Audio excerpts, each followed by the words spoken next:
कभी कभी एक घर के बंद दरवाजों के पीछे ऐसी कहानी पल रही होती जिसकी आवाज बाहर तक नहीं पहुंचती। कौशांबी के एक छोटे से गांव में एक ऐसी खामोश कहानी अचानक एक दिन चीख बनकर बाहर आई। एक 25 साल की विवाहिता जो कुछ महीनों पहले ही अपने सपनों के साथ ससुराल पहुंची थी, अब उसी घर के अंदर मृत पाई गई। पहली नजर में ये एक हत्या लग रही थी। इल्जाम सीधे पति और सास पर थे और हर कोई यही मान रहा था कि ये एक और दहेज हत्या है। लेकिन जैसे जैसे पुलिस ने इस केस की परतें खोली, वैसे वैसे कहानी ने ऐसा मोड़ लिया जिसने हर किसी को हैरान कर दिया, क्योंकि इस कहानी का सच एक बंद संदूक के अंदर छिपा हुआ था। आखिर क्या था वो सच, देखिए।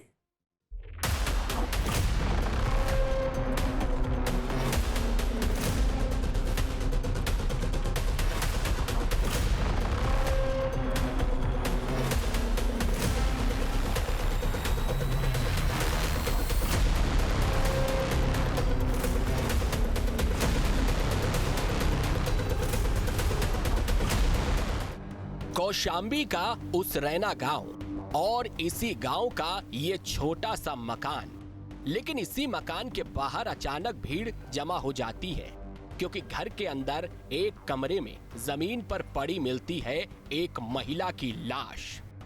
सूचना पर पुलिस मौके पर पहुंचती है। दहशत से आसपास सन्नाटा पसर जाता है। घर वालों की चीखें और गांव वालों की फुसफुसाहटें, हर किसी की जुबान पर एक ही सवाल था, आखिर ये हत्या है या आत्महत्या?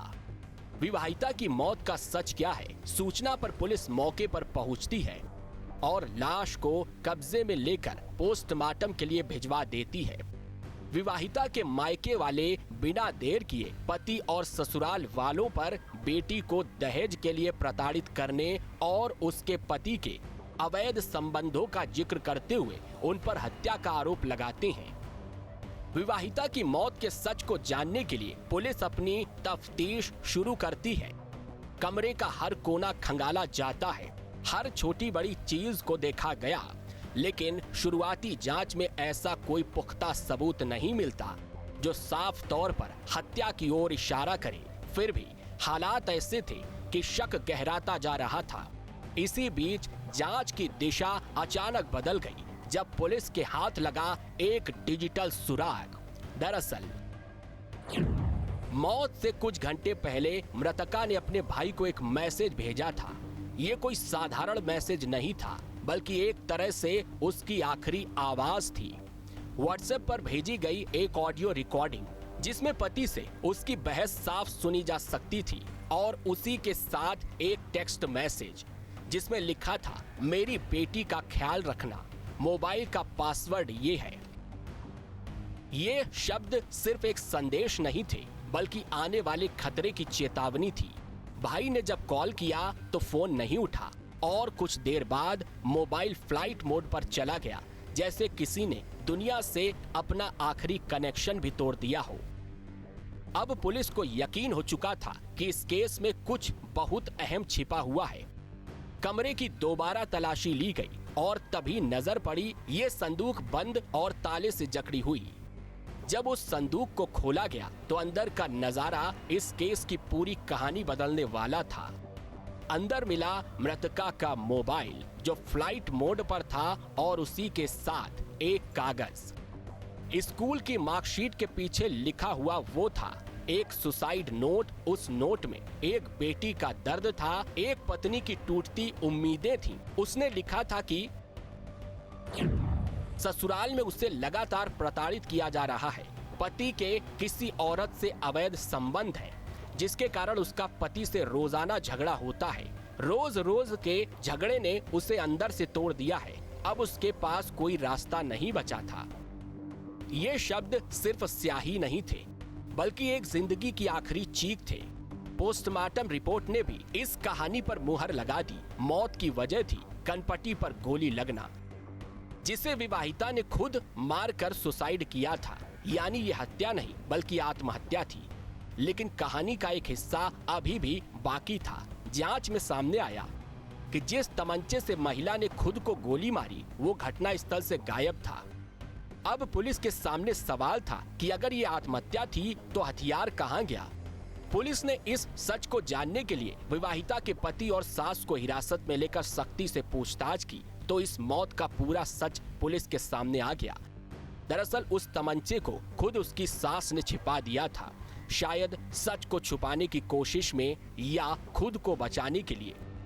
इसके बाद पुलिस ने बिना देर किए कार्रवाई की। सास की निशानदेही पर तमंचा बरामद किया गया और पति अमन के साथ साथ सास गीता देवी को भी आत्महत्या के लिए उकसाने के आरोप में गिरफ्तार कर सलाखों के पीछे भेज दिया गया है।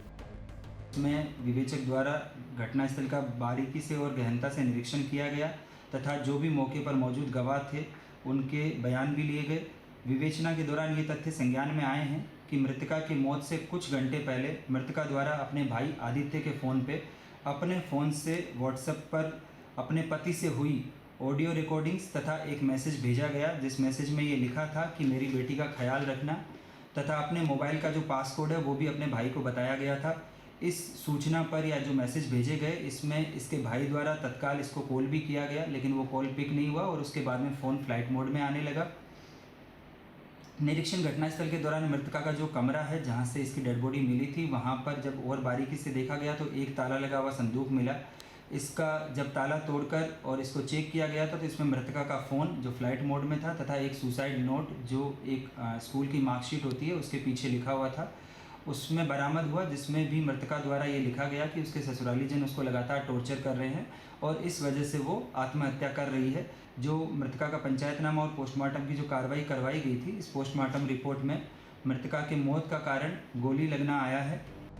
अब मामला सिर्फ आत्महत्या का नहीं था बल्कि प्रताड़ना और सबूत मिटाने की साजिश का बन चुका था, जिसने एक विवाहिता की जान ले ली और इस तरह से एक विवाहिता की मौत का सच दुनिया के सामने आया। अब तक की जो तमाम विवेचना है इसमें ये तथ्य संज्ञान में आए हैं कि मृतका द्वारा अपने पति अमन से जो है वो वाद विवाद रहता था। लगभग 1 साल पहले इनकी शादी हुई थी और शादी के बाद से ही लगातार जो इसका पति है इसका एक्स्ट्रा मैरिटल अफेयर के चलते ये परेशान रहती थी तथा जब ये पूर्ण रूप से परेशान या आहत हो गई थी तो इसके द्वारा जो है ये कदम उठाया गया है। मृतका द्वारा जिस तमंचे से स्वयं को गोली मारी गई उस तमंचे को मृतका की सास द्वारा मौके से हटा लिया गया था। कल तत्कालीन जो घटना स्थल का जो निरीक्षण किया गया था उस वक्त ये तमंचा नहीं मिला था, लेकिन गहनता से सास को जब हिरासत में लेकर पूछताछ किया गया तो सास की निशानदेही से इस तमंचे को भी बरामद कर लिया गया है। इस प्रकार जो मृतका का पति अमन तथा उसकी सास जो है इन दोनों व्यक्तियों की गिरफ्तारी की गई है। अभी तक पुलिस ने 24 घंटे में घटना का अनावरण करते हुए 2 जो नामजद अभियुक्त हैं इनकी गिरफ्तारी सुनिश्चित की है। कौशाम्बी के उस छोटे से घर में अब सब कुछ शांत है, ना कोई आवाज ना कोई शिकायत, लेकिन उस सन्नाटे के पीछे आज भी गूंज रही है एक बेटी की आखिरी पुकार, एक ऐसी पुकार जिसे शायद वक्त रहते कोई सुन नहीं पाया। संदूक में बंद वो कागज सिर्फ एक सुसाइड नोट नहीं था बल्कि उस दर्द की दास्तान था जो हर रोज उसे अंदर ही अंदर खत्म कर रहा था। दहेज की मांग, रिश्तों में धोखा और अपनों से ही मिली प्रताड़ना, ये वो जख्म थे जो किसी हथियार से नहीं बल्कि हालातों से दिए गए थे और आखिरकार उसी दर्द ने एक विवाहिता की जिंदगी को छीन लिया। क्राइम कंट्रोल के लिए टीम न्यूज स्टेट।